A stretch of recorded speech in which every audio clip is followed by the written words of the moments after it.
Mwanzoni mwa filamu, mwandishi anaitwa Olivia ameketi katika mgahawa mmoja huko New York akijaribu kuandika riwaya mpya ili kudumisha mafanikio ya kazi yake ya awali.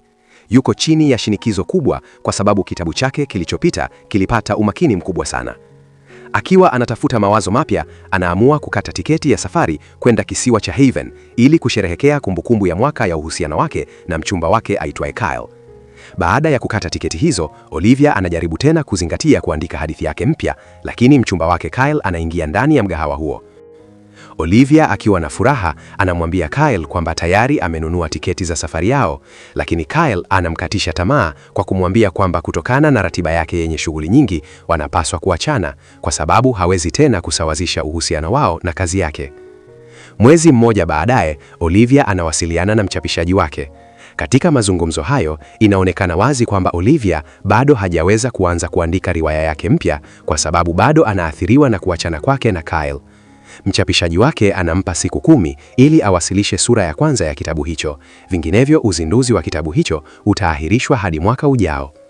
Upande mwingine wa filamu, katika ufalme wa Rhea, Prince Alexander anasoma riwaya ya Olivia. Msaidizi wake Winston anamuuliza kuhusu hadithi hiyo, na Alexander anaeleza kwa shauku kwamba riwaya hiyo ya kimapenzi ina athari kubwa sana. Baadaye, Alexander anapokea barua kutoka kwa Daktari Lee. Kila mwaka, Daktari Lee huandaa tukio la hisani katika kisiwa cha Haven. Mwaka huu amemwalika Alexander kuhudhuria tukio hilo, lakini Alexander, kutokana na mgongano wa ratiba na sherehe ya kitaifa ya ufalme, hawezi kuhudhuria. Hali hii inamletea Alexander hisia ya kukata tamaa. Wakati huo huo, mama yake, Malkia Rhea, ana mipango mingine kwa ajili yake. Anakusudia kumuozesha kwa Princess Kazarin ili kuhakikisha muendelezo wa ukoo wa kifalme. Anamwambia mwanawe kwamba atakutana na Kazarin katika sherehe ya maadhimisho ya ufalme. Alexander anaamua kutoroka hali hiyo. Anamwambia mama yake kwamba amepokea mwaliko kutoka kwa Daktari Lee na ameahidi kuhudhuria tukio lake la hisani katika kisiwa cha Haven. Kwa kweli, anatumia jambo hilo kama kisingizio cha kuepuka sherehe ya kifalme. Malkia anasita mwanzoni, lakini hatimaye anakubali safari yake kwenda kisiwa cha Haven. Alexander anafurahia sana jambo hili kwa sababu hatimaye anapata nafasi ya kujitenga na maisha ya kifalme kwa muda. Siku iliyofuata, Alexander anasafiri kwenda Marekani na kuhudhuria mikutano yake. Baada ya kumaliza kazi zake, anaenda katika mgahawa mmoja kunywa kahawa. Wakati huo huo, Olivia amekaa nyumbani akijaribu kuandika mistari michache ya riwaya yake mpya, lakini bado akiwa ameathiriwa na kuachana kwake na Kyle, akili yake haiwezi kuzingatia kitu kingine chochote. Olivia anaamua kubadilisha hali yake ya moyo na kwenda katika mgahawa kunywa kahawa au kununua kitabu, akitumaini kupata mawazo mapya kwa ajili ya riwaya yake. Anachagua vitabu kadhaa na wakati analipia, anagundua sehemu ya duka la vitabu ambako riwaya yake mwenyewe imewekwa kwa ajili ya kuonyeshwa. Wakati huo huo, Alexander pia yuko ndani ya duka hilo la vitabu. Anapotoka, kwa bahati mbaya anagongana na Olivia na kufanya vitabu vyake vyote kuanguka chini. Alexander mara moja anainama kuvichukua na kuomba radhi kwa upole. Lakini macho yake yanapokutana na Olivia, mara moja anavutiwa na uzuri wake. Anajaribu kuzungumza naye, lakini Olivia anaondoka haraka kutoka katika duka la vitabu. Kisha Alexander anaangalia upande wa nyuma wa jalada la kitabu, na baada ya kuona picha ya Olivia, anatambua kwamba yeye ndiye mwandishi wa riwaya aliyokuwa ameisoma. Hivyo anakimbia haraka kumtafuta Olivia, lakini anashindwa kumpata. Olivia anarudi nyumbani akiwa na hisia kubwa ya kukata tamaa. Wakati huo, rafiki yake wa karibu Katie anafika nyumbani kwake na kugundua hali yake ya huzuni. Anapendekeza wafanye safari kwenda katika kisiwa cha Hainan ili kuinua moyo wa Olivia. Olivia anakubali kwa kusita, na siku inayofuata wanasafiri kwenda katika kisiwa cha Hainan. Baada ya kufika katika kisiwa hicho, Olivia anajaribu tena kuandika, lakini bado hawezi kuzingatia. Anaamua kutembea kuzunguka kisiwa hicho ili kusafisha mawazo yake. Akiwa anatembea, ghafla anamuona Kyle, mchumba wake wa zamani, akiwa na msichana mwingine. Akiwa ameshtushwa na tukio hilo, Olivia anajificha nyuma ya miti kadhaa ili kuwatazama. Wakati huo huo, Alexander pia anafika katika kisiwa cha Hainan, na akiwa anatembea, anamuona Olivia. Kyle muda mfupi baadaye anatambua uwepo wa Olivia, na akiwa katika hali ya wasiwasi, anamtambulisha kwa mpenzi wake Tiffany, akisema kwamba wamejuana kwa muda wa wiki 2 tu. Mara tu baada ya hapo, Katie anafika, lakini Olivia haraka anamshika mkono Katie na kumvuta aondoke naye. Siku iliyofuata, Katie na Olivia wanaenda katika mgahawa uliopo kando ya bahari kwa ajili ya chakula. Katie anaondoka kidogo kutoka mezani kwenda kununua vinywaji. Wakati huo huo, Alexander na Winston wanakuja kutembea ufukweni mwa bahari. Alexander akiwa bado anamfikiria Olivia, anamuona na kuelekea upande wake. Akificha utambulisho wake wa kweli, anajitambulisha kama mmoja wa wafanyakazi wa eneo lililohifadhiwa la kisiwa cha Hainan. Hataki Olivia ampende kwa sababu ya hadhi yake ya kifalme. Kisha anamsalimia Olivia kwa uchangamfu na kumwalika watoke pamoja siku inayofuata. Katie anaporudi, anagundua mvuto unaokuwa kati ya Olivia na Alexander na anapendekeza kwamba wote waende safari pamoja siku inayofuata. Olivia akiwa bado na kusita, hatimaye anakubali. Baada ya wao kuondoka, Winston anamwomba Alexander amwambie ukweli. Hata hivyo, Alexander anaamini kwamba muda bado haujafika wa kufichua utambulisho wake. Wakati huo huo, Radley, mshauri wa Malkia ambaye anamsimamia Alexander kwa siri, anatuma taarifa zake kwa Malkia ili kuhakikisha kwamba hafanyi chochote kitakachoharibu nafasi yake ya kifalme. Siku iliyofuata, Alexander na Winston wanakutana na Olivia na Katie ufukweni mwa bahari. Wanatumia siku ya ajabu pamoja na Alexander anatambua kwamba hisia zake kwa Olivia ni za kweli.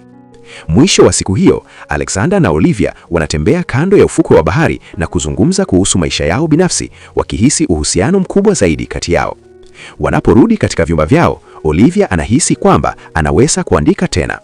Katie, akitambua mabadiliko katika hali yake ya moyo, anafurahi na kumwambia kwamba tangu mwanzoni alijua kwamba Alexander angeweza kumsaidia Olivia kugundua tena hamasa yake ya kuandika.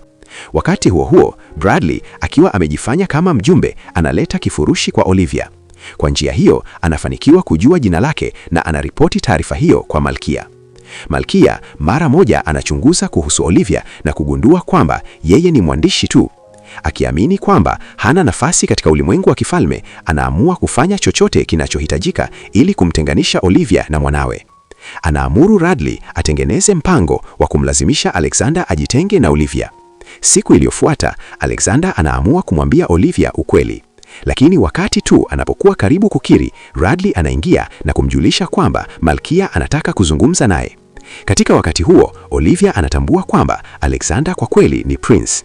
Akiwa ameshtushwa na uongo huo, anakasirika sana na bila kusikiliza maelezo zaidi, anajitenga naye. Akiwa amekasirishwa na kuingilia kati kwa mama yake, Alexander anazungumza naye na kumwambia kwamba hataki tena kuishi kulingana na matakwa yake.